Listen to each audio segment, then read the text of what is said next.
नमस्कार विद्यार्थी मित्रांनो, 18 डिसेंबरच्या डेली क्विजच्या एका नवीन सेशनमध्ये तुम्हा सगळ्यांचं अगदी मनपूर्वक स्वागत.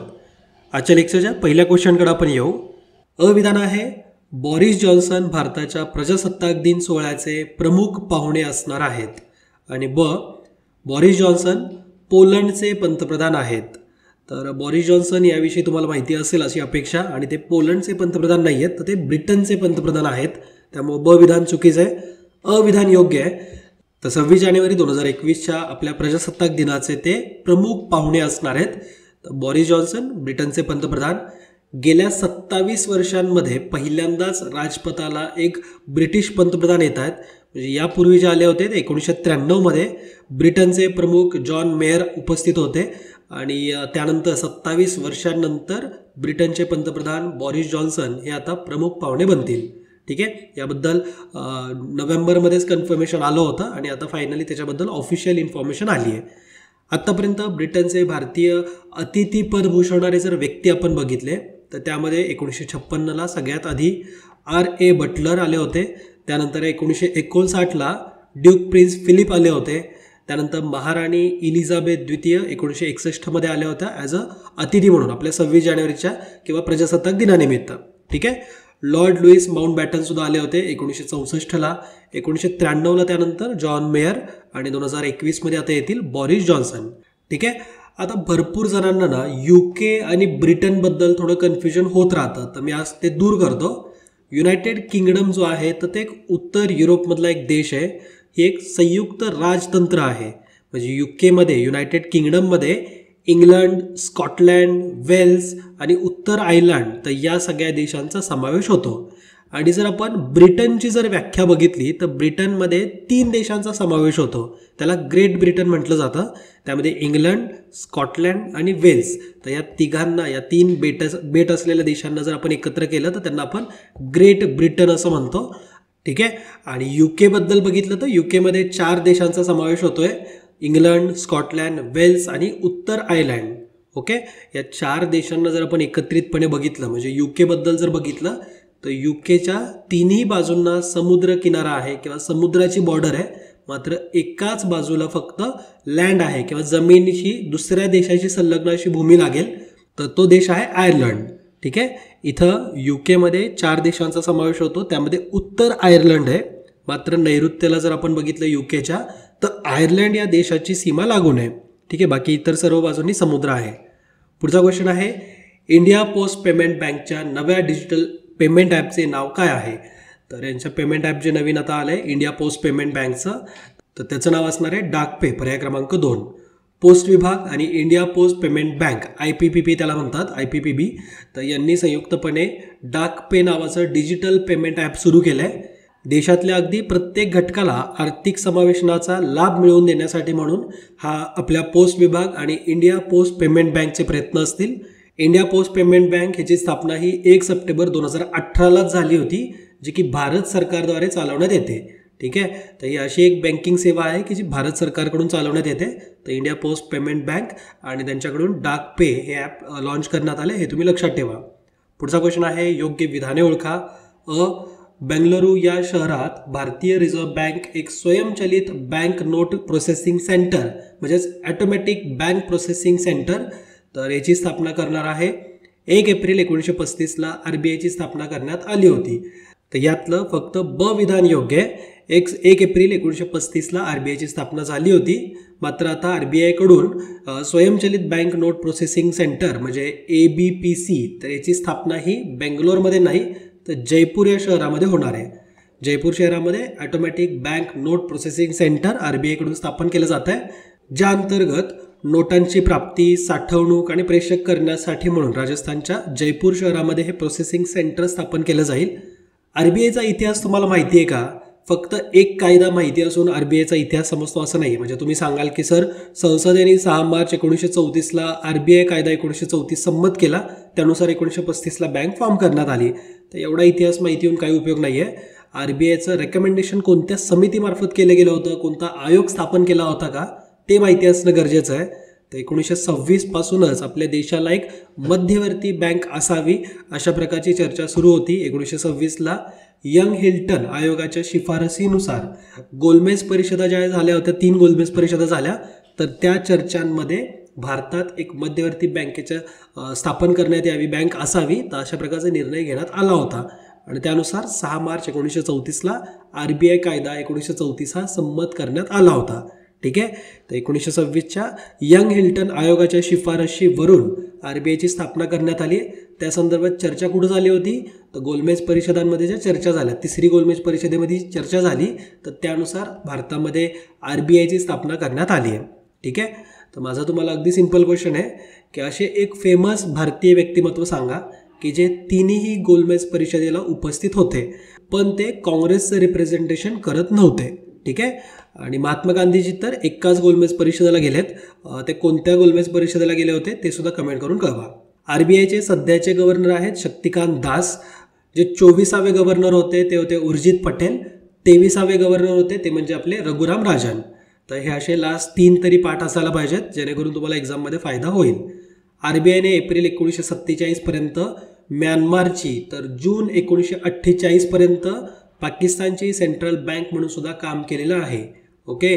तर RBI स्थापन झाल्या किंवा फाळणी झाल्या लगेचच पाकिस्तानची वेगळी बँक बनली का, तर नाही. जून 1948 पर्यंत पाकिस्तानची सेंट्रल बँक म्हणून सुद्धा RBIच काम करत होती. RBIचं मुख्यालय मुंबईमध्ये आहे. आणि RBIचे जर मुख्य उद्देश बघितले तर भारतीय चलनी नोटांची छपाई गरजेनुसार करणे, भारताची आर्थिक स्थिती राखणे आणि भारतीय चलन आणि पत यांचे संरक्षण करणे किंवा रक्षण करणे, या उद्देशांवरती आयोगाने क्वेश्चन विचारलाय. तर म्हणून हे इथं मुद्दे ॲड केलेत. भारतीय चलनी नोटांची छपाई गरजेनुसार करणे, भारताची आर्थिक स्थिती राखणे आणि भारतीय चलन आणि पत यांचे रक्षण करणे, तर हे मुख्य उद्देश आहेत आपल्या RBIचे. पुढचा क्वेश्चन हा एका इंडेक्सवरती आहे.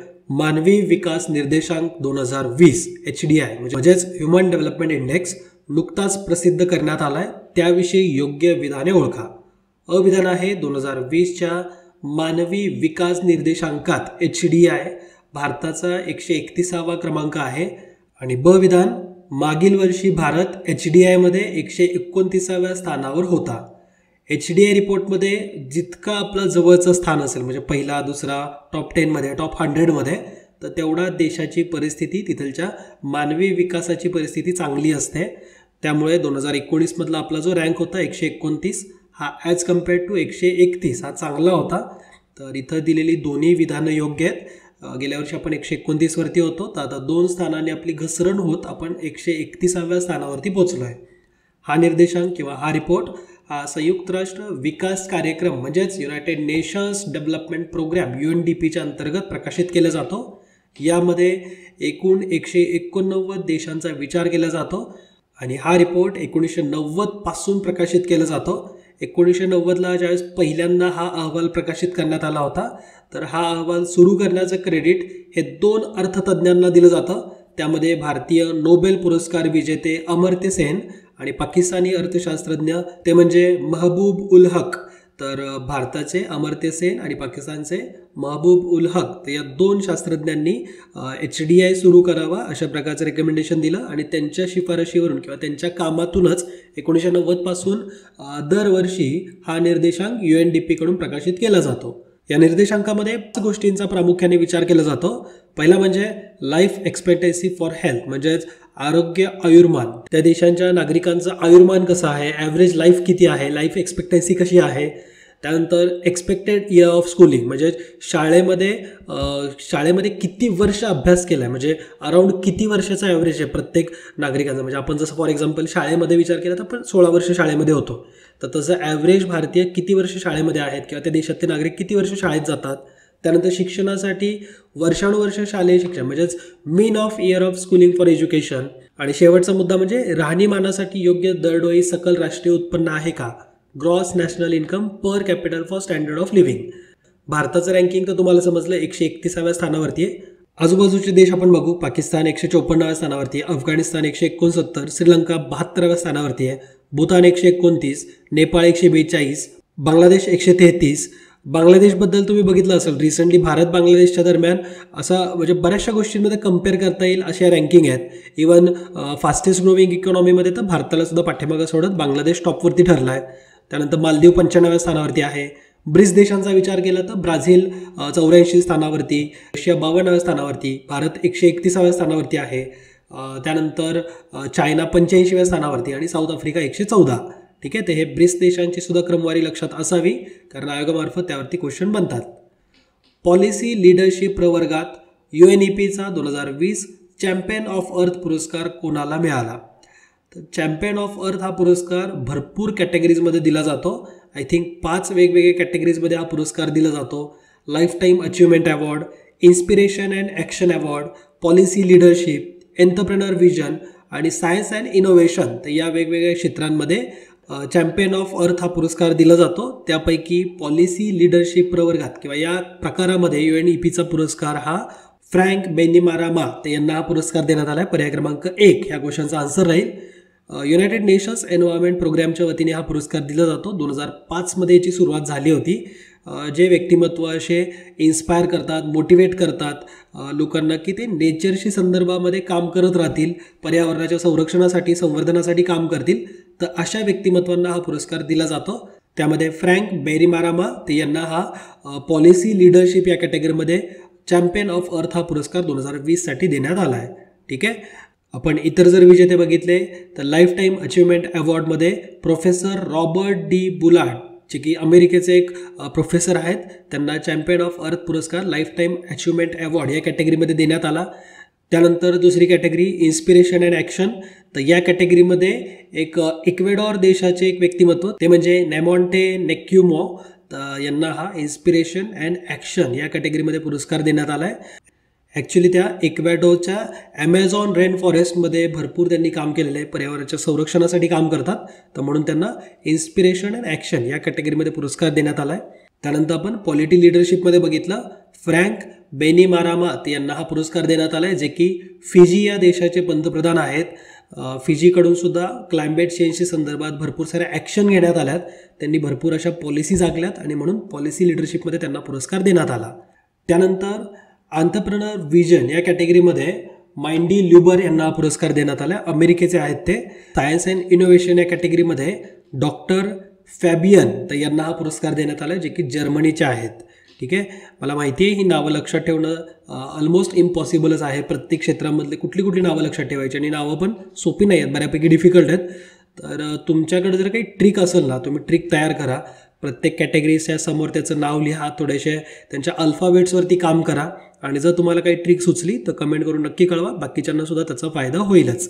ओके, पुढचा क्वेश्चन आहे, नुकताच प्लाझ्मोडियम ओव्हॅलचा मलेरिया रुग्ण कोठे आढळला? आता मलेरियाचे रुग्ण आढळणं ही काही मोठी गोष्ट नाही आहे, पण प्लाझ्मोडियम ओव्हॅल जे आहे तर याचा रुग्ण आढळतोय ही खूप चिंतेची बाब आहे. याचा रुग्ण हा केरळमध्ये आढळला आहे आणि ॲक्च्युली जे पेशंट आहेत ना तर ते भारतीय सेनेचे जवान आहेत आणि सुदान या देशाचा त्यांचा प्रवास झालेला आहे, तर तिथून त्यांना याची लागण झाली असावी असा एक अंदाज आहे. केरळ राज्याचे आरोग्यमंत्री के शैलजा त्यांनी ट्विट करून ही माहिती दिली की प्लाझ्मोडियम ओव्हॅल या मलेरियाचा रुग्ण हा केरळमध्ये सापडलेला आहे. आणि आता हा थोडं चिंतेची बाब का बनतोय, कारण प्लाझ्मोडियम ओव्हॅलाचे पेशंट हे आधी Philippines, Indonesia, Papua New Guinea तर अशा भागामध्ये जास्त आढळलेत आणि तिथं त्यांच्या मृत्यूचं प्रमाणसुद्धा जास्त आहे. भारतामध्ये हा फार क्वचित आढळलेला आहे. प्लाझ्मोडियम ओव्हॅला असतो, त्यानंतर विवॅक्स असतो, त्याच्यात बरेचसे असे टाईप आहेत. भारतामध्ये मलेरिया जो पसरलेला आहे तर त्याचं मुख्य रिझन ते म्हणजे प्लाझ्मोडियम फॅल्सिपोरम. तर फॅल्सिपोरमचे भरपूर रुग्ण आहेत. 2019चा आपण जर डेटा बघितला तर ओडिशा, छत्तीसगड, झारखंड, मेघालय, मध्य प्रदेश तर या राज्यांमध्ये मलेरियाचे एकूण 1.57 लाख रुग्ण हे आढळले होते आणि त्याच्यापैकी 1.1 लाख म्हणजे 1,10,000 पेक्षा जास्त रुग्ण हे प्लाझ्मोडियम फॅल्सिपोरम तर याने ग्रासलेले होते. ऑलमोस्ट 70% जे 2019मधले रुग्ण आहेत तर ते प्लाझ्मोडियम फॅल्सिपोरममुळे ग्रासलेले आहेत. तर मलेरियाची लागण देशामध्ये प्लाझ्मोडियम फॅल्सिपोरम याच्यामुळे जास्त आहे.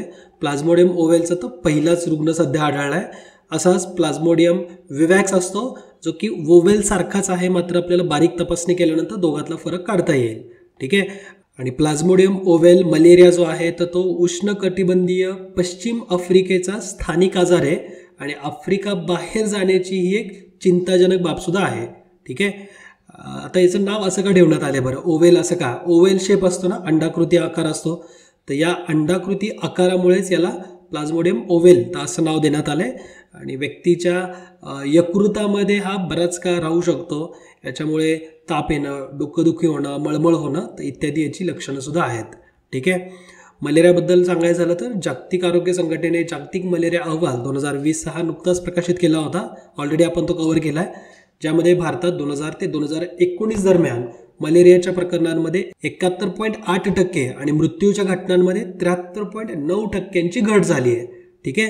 तर भारतामध्ये मलेरियाची प्रकरणंही कमी आढळत आहेत 2000 ते 2019चा डेटा आपण जर बघितला तर. जागतिक मलेरिया दिन हा 25 एप्रिलला असतो. याच्यावरती आयोगाने क्वेश्चन विचारला आहे आणि 2020चा जो दिन होता त्याची थीम होती zero malaria starts with me. Zero malaria starts with me ही 2020च्या 25 एप्रिल म्हणजे जागतिक मलेरिया दिनाची थीम होती. पुढचा क्वेश्चन इथं दिला आहे. अविधान, वस्तूतील उष्णता मोजण्यासाठी थर्मामीटर हे उपकरण वापरले जाते आणि कॅलरीमीटर हे तापमान मोजण्यासाठीचे उपकरण आहे. उष्णता आणि तापमान हे दोन वेगवेगळे घटक आहेत. उष्णता मोजण्यासाठी आपण कॅलरीमीटरचा वापर करतो आणि तापमान मोजायचं असेल तर आपण थर्मामीटर वापरतो. म्हणजे इथं दिलेली दोन्ही विधान थोडीशी इंटरचेंज करा. इथं दिलेली तर दोन्ही विधानं चुकीचीच आहेत. योग्य विधान शोधायचं होतं तर एकही नाही, इथं दोन्हीही नाही. तर इथं उलटं केल्यानंतर एक्झॅक्ट आपल्याला आन्सर मिळून जाईल. उष्णता मोजण्यासाठी आपण कॅलरी मापी म्हणजेच कॅलरीमीटरचा वापर करतो आणि तापमापी म्हणजे थर्मामीटरचा वापर तापमान मोजण्यासाठी करतो. ठीक आहे. हा इंटरेस्टिंग क्वेश्चन आहे. खालील वर्णनावरून व्यक्ती ओळखा. यांचा जन्म 20 सप्टेंबर 1824 रोजी गुजरातमधील मॉरवी संस्थानातील टंकारा येथे झाला होता. आणि यांचे मूळ नाव मूळशंकर करसनदास तिवारी असे होते. आणि त्यांनी 1845 ते 1860 दरम्यान संन्यासी म्हणून भारतभर भ्रमण केले. तर हा क्वेश्चन आयोगाने विचारलेला आहे. आय थिंक 2017 और 2018चा क्वेश्चन पेपर बघा, तुम्हाला हा क्वेश्चन दिसून जाईल. आणि याचा आन्सर तुम्ही मूळशंकर करसनदास तिवारी या नावावरून द्यायला पाहिजे. तर हे व्यक्तिमत्व ते म्हणजे स्वामी दयानंद सरस्वती.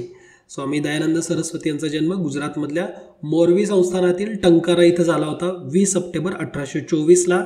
आणि ते भारतभर भ्रमण करत असताना संन्यासी म्हणून त्यांनी 1845 ते 60पर्यंत भ्रमण केलेलं आहे. आणि त्यांचं खरं नाव होतं मूळशंकर करसनदास तिवारी. ठीक आहे. 1875ला मुंबईमध्ये त्यांनी आर्य समाजाची स्थापना केली होती. आणि त्यांच्या भरपूर साऱ्या कार्यांचा आपल्याला अभ्यास करावा लागतो, कारण आयोगाचे हे फेवरेट व्यक्तिमत्व आहे. भरपूर वेळेस क्वेश्चन विचारलेला आहे. ठीक आहे. पुढचा क्वेश्चन सुद्धा स्वामी दयानंद सरस्वती यांच्याशी संबंधितच आहे. आर्य समाजाबद्दल खालील विधानांचा विचार करा.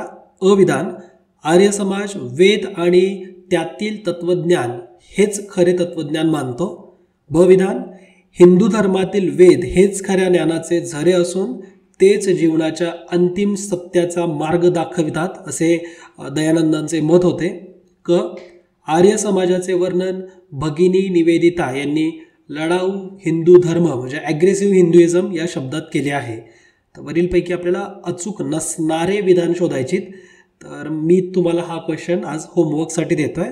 उद्याच्या डेली क्विज सेशनमध्ये मी तुम्हाला याचा आन्सर नक्की देईल. सध्या तुम्ही या क्वेश्चनला अटेम्प्ट करा. आर्य समाजाबद्दल तुम्हाला किती माहिती आहे याच्याबद्दल थोडीशी आयडिया मला पण येऊन जाईल. तुमचा अभ्यास कसा झाला हे सुद्धा कळेल. तर हा क्वेश्चन तुम्हा सगळ्यांसाठी आहे. आजचं लेक्चर तुम्हाला कसं वाटलं हे सुद्धा आम्हाला कमेंट करून कळवा. आणि विजन स्टडीचा ॲप तुमच्या फोनमध्ये डाउनलोड करून ठेवा, जेणेकरून तुम्हाला त्यातून भरपूर अभ्यास करता येईल. ज्या विद्यार्थ्यांना अफोर्ड होत असेल अशांनी विजन स्टडीवरती क्वेश्चन आन्सर रिव्हिजन बॅचला ॲडमिशन घ्यायला पाहिजे. 999 रुपयाची ॲडमिशन फी असणार आहे, ज्यामधून 135हून अधिक क्वालिटी लेक्चर्स तुम्हाला अभ्यासता येतील. प्रत्येक सब्जेक्टमधला प्रत्येक मुद्दा हा क्वेश्चन आन्सर पद्धतीमध्ये खूप डिटेलमध्ये समजून सांगितलेला आहे. म्हणजे फॉर एक्झाम्पल आपण जर इतिहास अभ्यासतोय तर त्याच्यामध्ये गांधीयुगावरती आधारित बरेचसे क्वेश्चन्स तुम्हाला त्या लेक्चरमध्ये मिळतील. म्हणजे एक लेक्चर हा एक टॉपिकवरती आहे. तर नक्की तुम्ही याचा लाभ घेऊन स्वतःचा अभ्यास प्रॉपर वेमध्ये करू शकाल. तर आज तुमची इथंच रजा घेतो. हसत घेत अभ्यास करा, हेल्दी फूड खा आणि आई-वडिलांची काळजी घ्या. जय हिंद, जय महाराष्ट्र. धन्यवाद.